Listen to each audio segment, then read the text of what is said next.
Mga Pilipino kasama sa inaresto ng Hong Kong Immigration dahil sa pagtatrabaho doon bilang undocumented workers.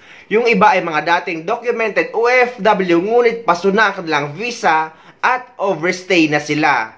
Yung iba naman ay kasalukuyang nagtatrabaho bilang domestic helper pero hindi dumaan sa tamang proseso. Paalala ito sa lahat na kapag tapos na ang kontrata nyo at hindi na kayo magre-renew sa inyong employer, ay dapat umuwi na kayo sa Pilipinas dahil napakarami namang agency sa Pilipinas na pwede kayong mag-apply ulit.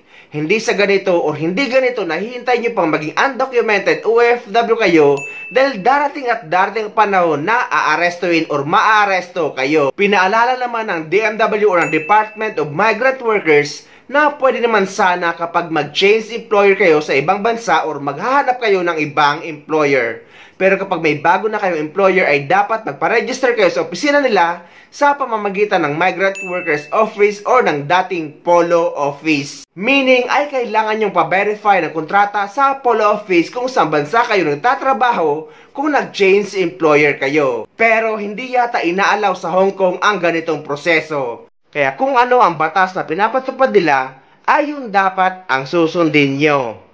Again, kung halimbawa nandiyan sa isang bansang yan, hindi siya pwedeng lumipat o diretso na sa bansang gusto niya.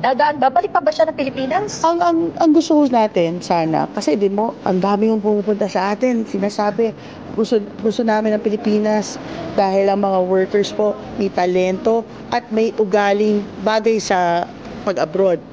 Ang hiling lang po namin mga kababayan, kayo po ay pipirma ng kontrata. Ay respetuhin po natin ang kontrata ninyo. Tapusin niyo ho ang kontrata ninyo at after po nun, kung anong oportunidad, kung kayo po'y babalik ng Pilipinas, gusto niyo mag-apply abroad, o doon po may mag-offer na sa inyo, ang maganda lang ho naming advice, kahit to diretso nang may mag-offer sa inyo, kayo po ay mag-rehisto pa rin sa opisina namin. Para po, di ba, tuloy-tuloy pa rin ang inyong OWA membership, nakarehistro pa rin kayo sa amin, at mas maging madali ang proseso. Panawagan ko lang ho sa mga kababayan natin siguro sa huli.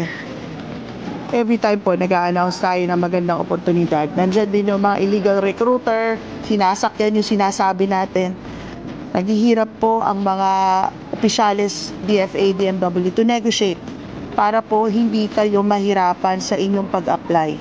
Huwag nyo hong isasangla ang mga gamit ninyo, ganyan, para ibayad sa mga illegal recruiter. At digital din ang illegal recruitment. Wag ko kayong basta-basta magsisend ng pera para lang ma-interview. Alam ko ho, minsan, galing din ho ako sa pribadong sektor. Minsan ayaw mo maniwala sa gobyerno. Pero this time ako na ho nakikiusap, please maniwala ho kayo. Dahil ho, ang daming manloloko. Kaya ho kami sa DMW, ang tahanan ng OFW, kami po ay gumagawa ng paraan para hindi lamang ma-inform kayo ng tama. Pati po yung mga job fair, inaano na namin, ino-organize na para alam nyo na ho kung saan pupunta na tama. So ayun guys, sana may nakuha kayong idea at sana nakatulong ang video na ito sa inyo.